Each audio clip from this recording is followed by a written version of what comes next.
Hi, I'm Michelle Anderson, founder of Clarinet Mentors. Today I have another free video for you on giving you some tips and pointers to help you play your instrument more easily and more comfortably. In the last couple of weeks, I've had a lot of people approach me who have stories of nerves and performance anxiety that have affected them in a bad way. And you know what? I think all musicians can relate to this.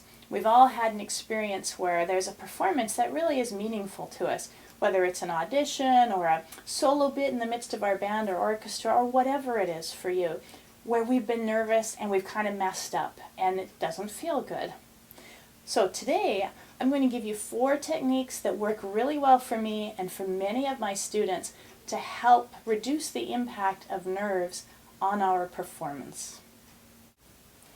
Now, each of these techniques, you could go into a lot of detail and do a lot of learning about them, and today it's just a mini lesson. I'm just going to scratch the surface for you, but I encourage you to try these, and if they are effective for you, then by all means, do more research and find out how to do it more thoroughly, or contact me and I can give you more information. In fact, there is a comments box underneath these videos. Please do write your comments or share your own experiences with nervous performance situations. And if you have remedies yourself, things that work for you, love to share that with the whole community here. All right, the first technique I'm going to talk about today is a really powerful one, and it's called visualization. Most high-level Olympic athletes and other performers do use this technique regularly, and you're in good company if you use it. It works for them, and probably most professional musicians do some form of this as well. So the simple version of it is that what we want to do is whatever situation we're nervous about. So I'm going to use the situation of, let's say, a concert I'm playing in. Maybe within that concert with a group that I play with, I have a very exposed, hard solo bit that I'm nervous about. All right, so here's how I could use visualization to help me. What I'm going to do at home when I'm relaxed and comfortable, I'm going to imagine myself going through that performance and having it go well. Now that sounds kind of silly, but here's how we're going to do it. For this to be effective, we want our imagination to be as detailed and thorough as possible. So I'm going to imagine who I'm sitting beside, what I can see, what the conductor's wearing. If I'm familiar with the performance space, what the hall looks like, what the audience looks like, what I'm wearing. And I'm going to notice what it feels like to be holding my instrument and that I'm consciously relaxing my shoulders, so I'm using good habits. Now, there are certain situations where I still get nervous, and so I would use visualizations in those situations. So in my imagination, I actually do imagine myself being a little bit nervous, because I probably will be. In the imagination, I'm playing it, I'm going through it, and I actually do it really well. Now, this has to be something that I've already done in the practice room. So often in the practice room, we sound quite good, and when we're nervous, we don't play as well. So in the imaginary version, it goes as well as it does in a good practice room session. To make it more effective, you need to add emotions to it. That's why I add a little bit of the I'm feeling nervous, I hope I don't screw up. But of course, if I do it well, I'm going to feel great. There's always that little charge of, woohoo, I did it. Oh, that was hard and I did it well. I didn't screw up. Hooray, I'm not going to be kicked out of this group, or whatever our tragedy fantasy scenarios of everyone will hate me, I'll sound awful if I screw up this solo. You know, we don't want to dwell on that by any means, but we can be happy that we played it well. And we go through this in our imagination several times. The best examples of this that I've seen are Olympic divers. And it's because you can see it in action so clearly. They stand on the diving board and you'll see all of them close their eyes just for a minute and focus. And it's maybe 2 or 3 seconds, and then they open their eyes and poof, poof, they do their dive. I know that in those few seconds, they're actually executing the dive in their imagination perfectly. Now, for this to be effective, it has to be something you've already done the physical work for. You have practiced it, you know you have it. If I went onto a diving board way up high, and I stood there, and I pictured myself doing a tripply doopity floopy doop perfectly 100 times, I would belly flop and I'd probably hurt myself, because I'm not a very good diver. So it's not like you can suddenly gain superpowers with this, but if it's something you've already practiced, you will play better. The theory behind this is that there's part of our brain that literally cannot distinguish the imaginary experience we've had from a real one. And what I recommend is you do this visualization when you're feeling calm and relaxed. It can be in your practice room. You're working on the music, it's in front of you, you take a minute.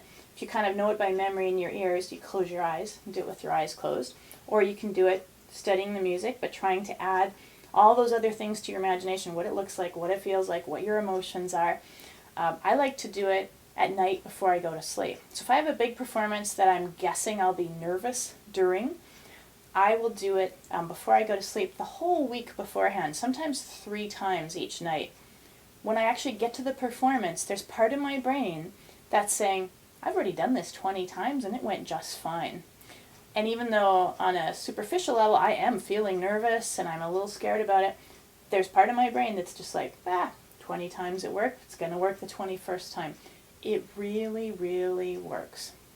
If you want a mini example of how effective this is, I encourage you to take a piece of music that you're currently working on that's challenging for you, but one that you have worked on. And let's say you can play it well 85% of the time.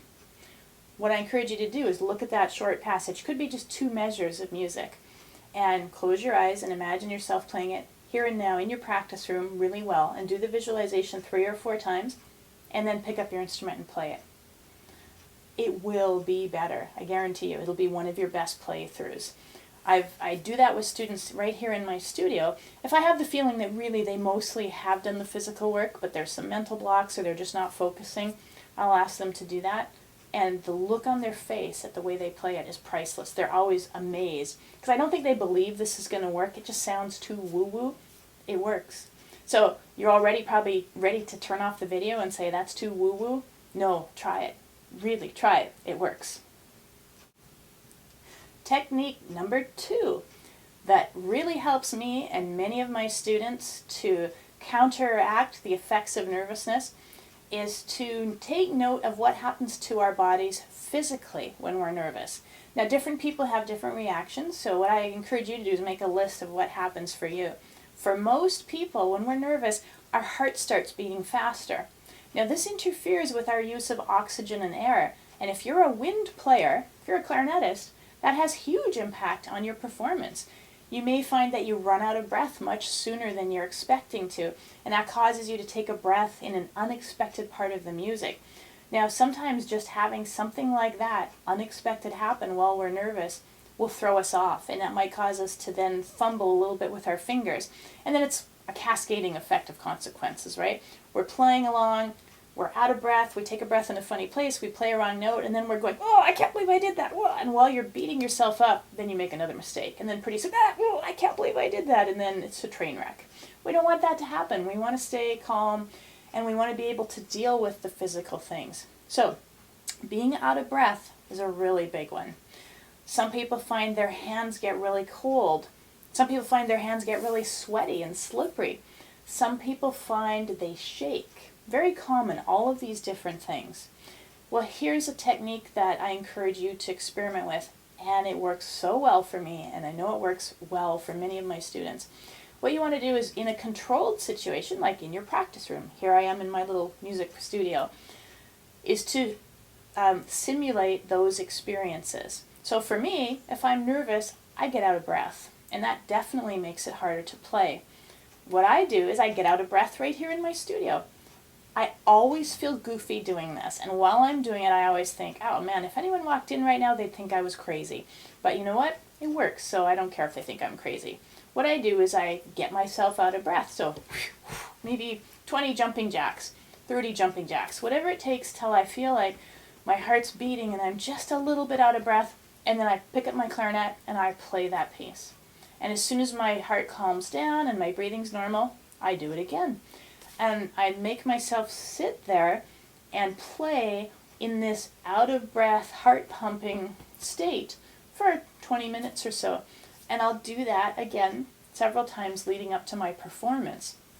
That way, when I'm in my performance and all of a sudden, red alert, my nerves go on and my heart starts beating, again, I'll be like, well, that's okay. I know how to play when my heart's beating and I'm out of breath. I know that I might have to sneak an extra breath here, but I've already practiced that, so it's easy. Really helps us. I've had other students be super creative with how they've simulated those physical symptoms. one student who suffers from really, he describes it as his hands turn to ice and his fingers can't move. And this is someone who performs at a very high level, so he has lots of technical stuff. He plunged his hands into ice water in his performance studio and then did it. And the funny thing with him is he's quite healthy and active, and he said they would warm up after 3 or 4 minutes of playing. So one night before a big performance, when it was quite cold here in Vancouver, he got an old plastic clarinet out and went out in some field where no one could hear him and played in the cold. And that's dedication. To me, that's extreme dedication, but you know what? It really worked for him. So sometimes you have to be creative. How do you simulate those effects and get used to them so that in a performance they don't throw you off? But it's a very powerful technique. That covers my first 2 practices that you can try to help reduce performance anxiety. And because of the length of movies that can go onto YouTube, I've split this video into 2. So if you go now to part 2, you'll get my other 2 techniques that can help you perform better when you're feeling nervous.